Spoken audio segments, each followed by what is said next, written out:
Guessing the most popular sports in the world. The sport that is played the most frequently all across the world is football or soccer, as it is considered in North America. As of now, there are over 200 million players, with 40 million of them being female. The ever-growing number of active players, which in turn leads to an increasing frequency of injuries, which in turn leads to an increase in the expense of treatment and a loss of playing time, makes it abundantly clear that there is a need for intervention programs that prevent injuries. The Fédération Internationale de Football Association, FIFA, which is the governing organization of football, became aware of the need and decided to take an active part in the development and support of football research. In 1994, in response to the initiative taken by J.S. Blatter, the FIFA Medical Assessment and Research Center, FMARC, was founded to conduct in-depth research on the etiology and epidemiology of injuries and physical complaints specifically related to football. The incidence of football-related injuries and complaints was evaluated in the first supplement that was published in the American Journal of Sports Medicine in the year 2000. At the same time, factors such as physical performance, medical history, and pathologic findings, as well as the influence of psychosocial characteristics on the frequency and severity of injury, were analyzed. The purpose of this study was to develop, based on the analysis of risk factors and predictors, a program of optimal training to reduce the incidence of injury and somatic symptoms. FMARC made a recommendation for a preventive program after conducting an analysis of multidimensional predictors and analyzing the results. This program was then put to the test in a prospective controlled research. It was demonstrated by the findings of the prospective controlled trial that the prevention program was successful in lowering the number of injuries, particularly among teams with low levels of expertise. There is a need for improved education regarding injury prevention techniques, and both coaches and players should incorporate interventions into their regular training routines. Injury prevention in football, on the other hand, can only be partially achieved through interventions that are centered on players and coaches. The individual beginning circumstances of the players and their environment should be taken into consideration when developing and implementing prevention programs. This includes taking into account extrinsic risk factors like the quality of the pitches and the equipment. Furthermore, important aspects in the prevention of football injuries include the laws of the game, their observance, and most importantly, the spirit of fair play. It would be desirable to have a more comprehensive perspective and the participation of other target groups, such as referees and official representatives, to make football a more healthy game. The International Football Federation, FIFA, which is the regulatory organization of football on a global scale and currently unifies 204 national associations, has realized that it must ensure that the various competitions are administered in a manner that facilitates fair play across all age groups, levels of play, and regardless of gender. In light of this, FIFA is also conscious of the obligation it bears for the well-being of its football players. There is a clear correlation between the growing number of games played annually at all levels and the accompanying increase in the number of injuries and physical complaints that occur. With the present body of knowledge, the goal of FIFA is to ensure that the increasing incidence of injuries is decreased and that both acute injuries and secondary degenerative changes are prevented. This is the goal of FIFA. It is impossible for the more than 250 million individuals throughout the world who play football to be wrong, isn't it? The most popular sport in the world is soccer, sometimes known as football. Here are some of the primary reasons why this is the case.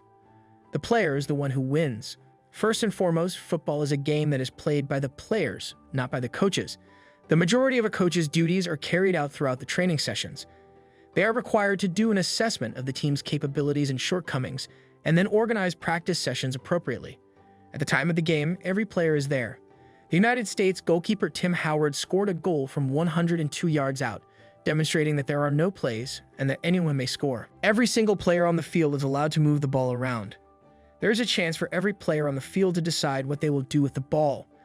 In other sports, the coach, the players that they call, and a select group of essential players who are currently on the field or court are the primary drivers of the game. During a soccer match, it is the responsibility of a coach to do an analysis and determine the plan for the subsequent training session. It is the responsibility of the coach to take into account both the team's strengths and weaknesses during the game and then to train the team accordingly. In several American sports played at the youth level, only 2 to 3 players on the field are allowed to touch the ball throughout the entirety of the game. It is most likely that the coach is the one who settles on the players who are in charge of handling the ball. When it comes to young football, every position on the field gets an equal opportunity to handle a ball. This is consistent throughout the game. When it comes to deciding whether or not a particular player will handle the ball, it is typically the player's decision, but it is never the coach's decision. Because players can connect with the ball in any part of the field, it is a sport that is not only easy to play but also incredibly popular. It is also one of the few games in which there is no difference between the genders of the players that participate. In both cases, the rules are the same. Both games are the same length in terms of their duration. In addition, the apparatus is equivalent. As a result, it is imperative that we, as coaches, keep in mind that the game belongs to the players. A creative game is what it is. The best players are those who play with their imagination. It is the only game in the world. The words of Pella, it is a beautiful game. The game is simple to play. Getting started is simple. It is not difficult to learn how to play the game of football. You're going to need some room, some people, and a ball. Within the Turks and Caicos Islands, we observe individuals making use of a vacant lot that is covered with pebbles and gravel. The streets are utilized by El Salvador. Abandoned lots are utilized in England. Beaches are utilized by Belize. In addition, for goals, you can use 2x4s that have been fastened or roped together, or you can simply lay down some sweatshirts. It is sufficient to use a coconut, an old football ball, or even a bundle of rags that has been tied together to form a ball. According to the majority of American sports, there are no plays.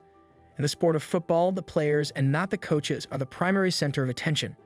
Players have the option of playing using either a 3 versus 3 or 11 versus 11 format. Players have the option of playing with or without goalies.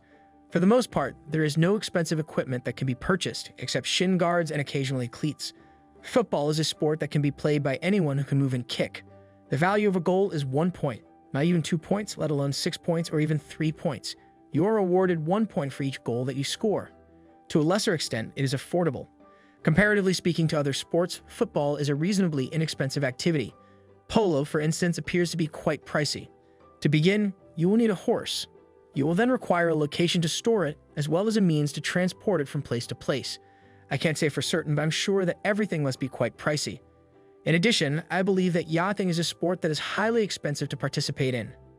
There are a lot of factors that can contribute to the high cost of American football, including the equipment, the amount of coaches on staff, and the insurance premiums involved. When it comes to outfitting and insuring each participant, high school football costs around $75 per player. The typical high school football team requires only about $15 for each participant to clothe them and supply them with insurance. Around the world, football is played in a variety of settings, including streets, parking lots, empty areas, beaches, and other public places. You truly only need a ball and your feet to play this game. Thanks for watching. Kindly like and subscribe for more videos. In the comments section of the post, please tell me how many you discovered.